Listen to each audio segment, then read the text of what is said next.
Hello అండి.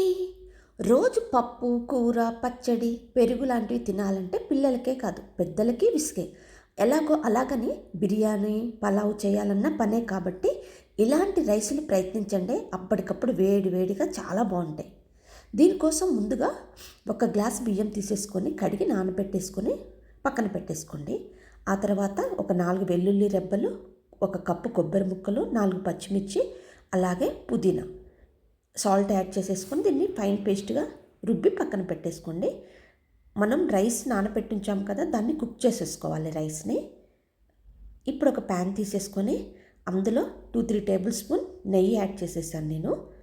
దాంట్లో ఆవాలు, పచ్చెనగపప్పు, మినప్పప్పు, అలాగే 2 చెక్క, 2 ఇలాచి, అంతేనండి. లవంగా, ఇంక ఎక్స్ట్రా బిర్యానీ దినుసులు ఏమీ యాడ్ చేయలేదు. ఇందులో జీడిపప్పును కూడా యాడ్ చేసేసుకుని ఫ్రై చేసుకున్నాక మనం ముందుగా రుబ్బి పెట్టుకున్న పుదీనా పేస్ట్ కూడా యాడ్ చేసేసి పచ్చివాసన పోయే వరకు కలుపుతూ వేయించుకోవాలి. ఇందులో సాల్ట్ కూడా చెక్ చేసుకోండి ఈ టైంలోనే. ఇప్పుడు మనం ముందుగా ఉడకపెట్టేసుకున్న రైస్ ఉంది కదా, ఆ రైస్ని యాడ్ చేసేసుకొని బాగా మిక్స్ అయ్యే విధంగా కలుపుకోండి. ఇది ఇప్పుడు స్కూల్ స్టార్ట్ అయ్యాయి కదా, కిడ్స్కి లంచ్ బాక్స్ ఏం పెట్టాలా అని మనకి పెద్ద టాస్క్. ఇలా చేసి పంపించారనుకోండి చక్కగా తినేస్తారు. ఇది బిర్యానీ ఫ్లేవర్లో ఉంటుంది. అందులోనూ పుదీనా అంటే చాలా హెల్తీ కదా.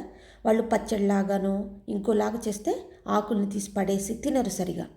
ఇలా చేసి ఇచ్చామనుకోండి హ్యాపీగా తినేస్తారు. ఈరోజు మా బాబు లంచ్ బాక్స్కి నేను ఇది ప్రిపేర్ చేశానండి. చాలా బాగా నచ్చింది వాడికి. వాళ్ళ ఫ్రెండ్స్తో కూడా షేర్ చేసుకుందట, చాలా బాగుందని చెప్పాడు. మీ పిల్లలు కొంచెం పులుపు ఇష్టపడితే ఇందులో లెమన్ కూడా ఒక 1/2 ముక్క నిమ్మరసాన్ని యాడ్ చేయండి, ఇంకా బాగుంటుంది. ఇంతేనండి, ఎంతో సింపుల్గా లంచ్ బాక్స్ రెడీ అయిపోయింది. మీలో ఎంతమంది ఇలా చేస్తారో నాకు కామెంట్ చేయండి. అలాగే మీకు ఈ వీడియో నచ్చితే please do like, share and subscribe. Thank you.